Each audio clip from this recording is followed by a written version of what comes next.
계시죠? 네. 저는 아까 말씀드렸듯이 민주노총 전국 건설노동조합의 경인건설 지부장을 맡고 있는 김태환입니다. 돌아가시기 전에도 양해동이라는 분이 우리 건설노조의 강원 지역의 간부라는, 그리고 지나면서 뵙고 그렇게 알고 있었습니다. 그런데 이분이 천주교 신자이셨다는 것은 돌아가신 이후에나 알게 됐습니다. 양해동 열사가 돌아가시고 나서 열사가 같이 활동하던 강원 지역의 건설노조원들이 서울대 병원으로 많이 올라왔습니다. 매일같이 지켰고 다 면식 있고 저 얘기를 했던 분들이죠. 다 이야기들을 합니다. 양해동 열사가 가족들보다 건설노동자들 그리고 내 주변 동료들을 더 사랑한 나쁜 사람이라고, 어쩌다 맛있는 거 한번 먹으러 가자고 하면 손대국밖에 모르는 바보 같은 사람입니다. 조합원을 위해 활동하느라 정작 자신은 4월에 하루 일당밖에 벌지 못했던 바보 같은 사람. 그래놓고 5명이 고용되기 기뻐서 옆에 동료에게 닭갈비를 대접했다고 합니다. 유성. 그 과정이 어땠을지를 생각합니다. 얼마나 많이 쓰고 지우고 다시 또 썼겠습니까? 지금까지 살아왔던 과거, 가족, 마지막에 아빠, 믿어 아빠 힘내라고 말했던 그 자제분들 생각들 얼마나 했겠습니까? 강원의 동료들이 끝없이 틈만 나면 연락할 때마다 눈물을 흘렸습니다. 여기서 여러분께 말씀드립니다. 조합원 5명을 고용시켰다고 양해동 열사 기뻐했다고 했죠. 대한민국이 경찰과 검찰이 주장하는 공갈죄라는 것은 극단적으로 표현하자면 바로 그 5명을 고용시킨 것이 공갈죄입니다. 그 고용을 시키기 위해서 협박하고 강요했다는 것입니다. 직접 만났던 현장 소장, 건설사 사장들의 현장 대리인들이죠. 그 사람들이 직접 협박한 적도 없고 강요된 적도 없다고 진술을 하고, 양해동 열사의 처벌을 원하지 않다고 단원서까지 써도 공권력은 그렇게 공갈죄를 만들어둔 것입니다. 그런 방식으로 1000명이 넘는 사람들이 똑같은 방식으로 지금 공갈협박범이 되어 있습니다. 공권력은 그렇게 나오고 있습니다. 수많은 사람들의 삶을 나락으로 내몰았던 전세사기꾼 잡는 것보다 2배의 승진을 걸고 있는데 그러고 있겠죠. 상식적으로 현장 소장, 이 사회의 사장이라는 분들이 어떤 분들인데 그 사장 대리인이라는 사람들이 건설 일용 노동자들한테 그렇게 호락호락 협박받고 강요받는 그런 사람들로 상식이 있는 사람이라면 누구도 그렇게 생각할 수 없을 것입니다. 건설 노동자들 보고 하루 벌어 하루 먹는 인생이라고 흔히 이야기합니다. 네. 우리 건설 노동자들은 노동조합을 통해서 일자리를 소개받기 전에는 용역 사무실에서 중간 수수료 다 갖다 바치면서 일자리를 나가거나 오야지한테 잘 보여서 일자리를 빌어먹는 신세였습니다. 그 외야지나 현장 소장에게 일자리 받으려고 내 일당에서 매일 일 떼서 상담해야 됐던, 우리는 그런 인생을 살아왔습니다. 법에서 중간 착취 불법이다, 중간 착취 보면 구속되고 벌금 몇 억이고 다 소용없는 이야기인 것들을 그 현장을 겪었던 사람들은 다 알고 있습니다. 고용부터가 불법인데 작업이라고 법이 지켜지겠습니까? 그러니까 중간업자들이 자재를 떼먹어서 부실 시공이 되고, 그러다 공사 중간에 무너져서 사람이 죽거나 공사가 다 끝나가는 과정에 건물이 무너지거나, 그나마 지금까지는 공사 중간에 대부분 사람이 죽었습니다. 건설사들 입장에서는 그나마 다행이었을 겁니다.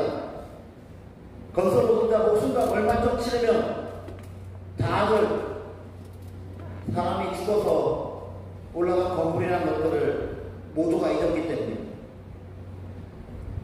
그마당에 근로기준법이 무슨 소용이 있겠습니까? 내가 한 달 일한 일당을 언제 받을지도 모르는 신세, 새벽 5시에 현장에 나왔다가 저녁 7시에 퇴근하고 가까스로 저녁 먹고 씻자마자 잠을 자야 그 다음날 5시에 일어나 나갈 수 있는 일상. 오야지가 부르면 인천 사는 사람이 부산, 대구, 광주를 다녀야 되는 인생. 가족들과 저녁 식사는커녕 자식 새끼 졸업사진에 얼굴 비추는 것도 할 수 없었던 삶. 우리는 평범하게 가족과 사는 삶을 살기 어려운 사람들이었습니다. 그런 일이라도 해서 그래도 살아보겠다는, 이제는 현장에서 신분이 불안정한 사람들을 벌떡 착취할 수 있으니 더 저렴한 사람들로 착취하고 건물을 올릴 수 있으니 이제는 당신들은 더 이상 나오지 말라고까지 하니, 그래서 저는 이렇게 못 살겠다고 시작한 게 건설노조였습니다. 법을 뒤져보니 직업안정법이란 것에 노동조합이 일을 공급할 수 있다고도 돼 있고, 고용에 대한 보험이 불법이 아니라고 합니다. 그리고 인간협이라는 걸 하면 노조가 협상을 해서 현장을 앞에 말했던 그런 사람 장수가 나가는 데가 아니라 개선시킬 수가 있답니다. 그렇게 했더니만 더 중간에 떼먹히지 않고 직접 고용해서 일할 수 있고, 현장에서 근로기준법이라는 게 조금이라도 지켜지는 기적이라는 게 일어났습니다.